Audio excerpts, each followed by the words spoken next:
Hello बच्चों, good morning.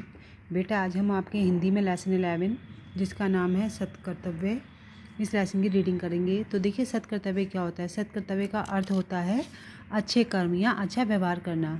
तो जो यह कविता है, इसके जिसकी रचना करने वाले जो कवि हैं उनका नाम है राम नरेश त्रिपाठी। और उन्होंने इस कविता के माध्यम से मतलब हमारे जीवन में कि हमारे क्या उद्देश्य होने चाहिए या जो भी प्राणी, पेड़ पौधे या मनुष्य संसार में है, वह किस प्रकार अपना कर्तव्य करते हैं और वह किस प्रकार अपने अपने कार्यों में संलग्न है, इस बात के बारे में बताया गया है। तो देखिए, कवि कहता है कि जग में सचर अचर जितने हैं सारे कर्म निरत हैं। जग माने संसार, ठीक है। और सचर माने होता है इधर उधर घूमने वाले, ठीक। और अचर का मतलब होता है जो एक ही स्थान पर रहने वाले होते हैं, जैसे पेड़ पौधे हुए, पहाड़ हुआ, झरने हुए, ये सब जो होते हैं वह एक ही स्थान पर रहते हैं, ठीक है। तो सारे कर्म निरत है, यानी वह सभी अपने अपने कार्यों में लगे हुए हैं। धुन है एक ना एक सभी को सबके निश्चित व्रत हैं, यानी सभी को अपने अपने जो अच्छे कर्म हैं उनको करने की सभी को एक धुन चढ़ी हुई है और सभी उसको बिना किसी स्वार्थ के करने में लगे हुए हैं। जीवन भर आतप से वसुधा पर छाया करता है, तुच्छ पत्र को भी स्वकर्म में कैसी तत्परता है। आगे की पंक्तियों में कवि कहता है कि जो एक, देखिए, पत्र माने होता है पत्ता, तुच्छ माने छोटा सा। तो जो एक छोटा सा पत्ता होता है वह भी जीवन भर पेड़ की डाल से लगा रहता है और अपनी जो उसका आकार होता है पेड़ पर लगकर वह जो हमारी धरती होती है उसको छाया देता रहता है। और वह अपने कर्म में इतना मग्न होता है कि वह अपने कर्म को तब तक करता रहता है कि जब तक वह पेड़ की डाल से जो होता है सूख कर गिर नहीं जाता, ठीक। जबकि वह इसमें उसका कुछ भी स्वार्थ नहीं होता है, परंतु वह फिर भी अपने कर्म को पूरी तल्लीनता से करता है। तो ये क्या है, यह उसका सत्कर्म है। तो सत्कर्म का मतलब ये होता है जिसमें आपका कोई भी स्वार्थ नहीं होता है, ठीक है। आगे बोलते हैं कवि कि रवि जग में शोभा सरसाता, सोम सुधा बरसाता। कि जो सूरज है वह जग में शोभा सरसाता, यानी जब सूरज उगता है तो देखिए सारा जो संसार है वह प्रकाशमान हो जाता है, ठीक है। तो जिससे हमारे संसार की शोभा बढ़ती है। और सोम सुधा बरसाता, और जो आकाश है यानी जो बादल होते हैं वह बारिश करते हैं और बारिश से सारी धरती को हरा भरा कर देते हैं। सब हैं लगे कर्म में, कोई निष्क्रिय दृष्टि न आता, यानी जो सभी हैं, चाहे वह अचर हैं चाहे वह सचर हैं, सभी लोग अपने अपने कामों में लगे हुए हैं। कोई भी बेवजह से इस पृथ्वी पर नहीं आता है, यानी सभी का कोई ना कोई उद्देश्य अवश्य होता है उद्देश्य नितांत तुच्छ तृण के भी लघु जीवन का, उसी पूर्ति में वह करता अंत कर्तव्य तन का। तो देखिए, तुच्छ माने होता है छोटा और तृण माने होती है घास।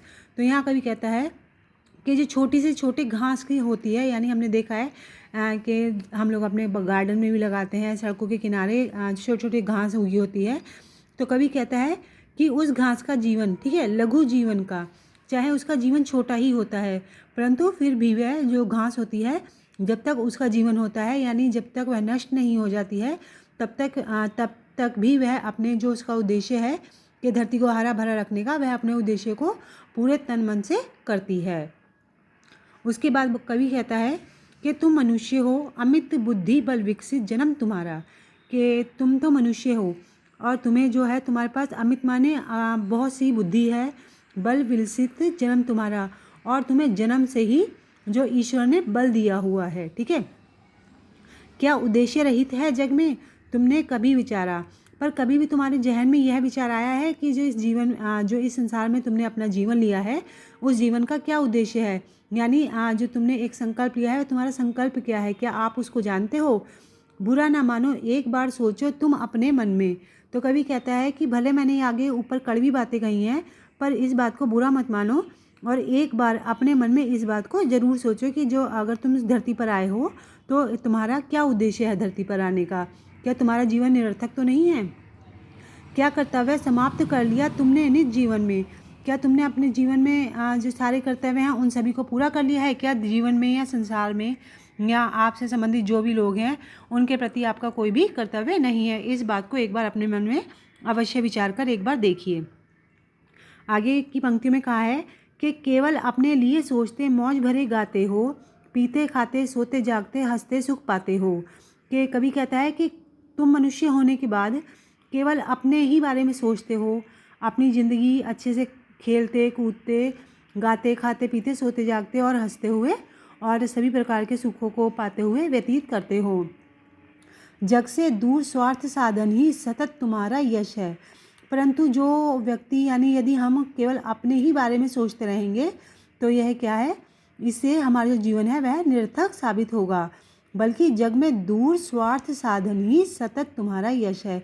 कवि कहता है कि यदि जग में रहकर, ठीक है, आप जो है प्रकृति द्वारा जो आपको गुण दिया गया है, ठीक, उनके द्वारा आप अगर अपने स्वार्थों को छोड़कर अच्छे काम करोगे तो जो संसार है उसमें तुम्हारा जो नाम है वह हमेशा ही गूंजता रहेगा। सोचो तुम्ही कौन अग जग में तुम सा स्वार्थ विवश है।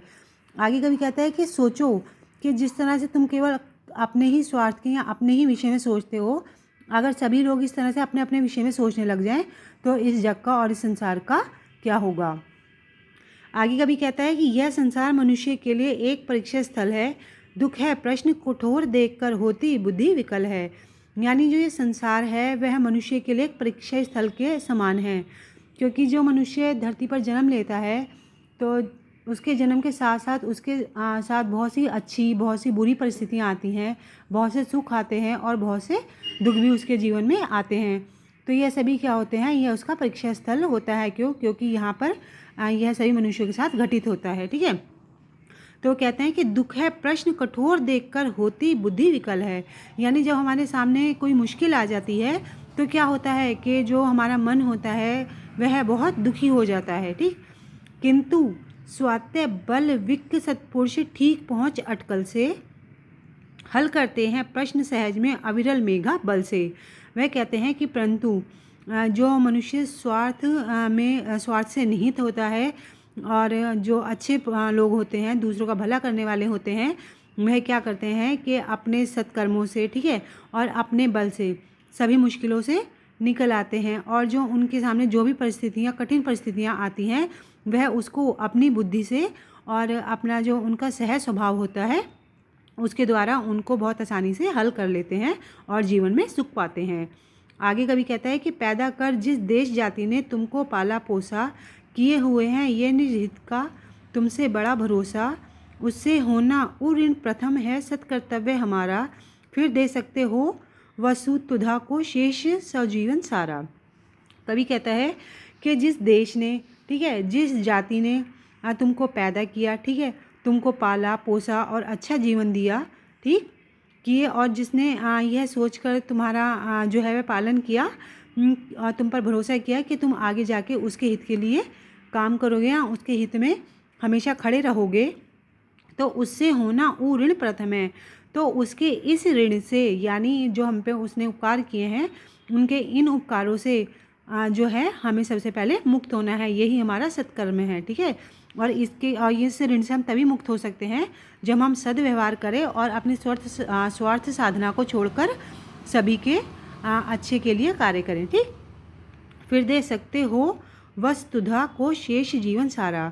कभी कहता है कि जिस दिन आप सभी अपने जो आपके ऊपर आपके माता पिता का, आपकी धरती का, ठीक है, आपके देश का, आपकी जाति का जो ऋण है, जिस दिन आप उस ऋण से मुक्त हो जाओगे उस दिन के बाद जो भी आपका अपना जीवन शेष होगा वह आप अपने लिए जी सकते हो, ठीक। तो बेटा इस लेसन की रीडिंग मैंने आप लोगों को करवा दी है। अब एक बार आप लोग इसको पढ़ेंगे तो और अच्छे से समझ में आ जाएगा। अब इसका जो भी वर्क होगा वो आपको PDF से दे दिया जाएगा।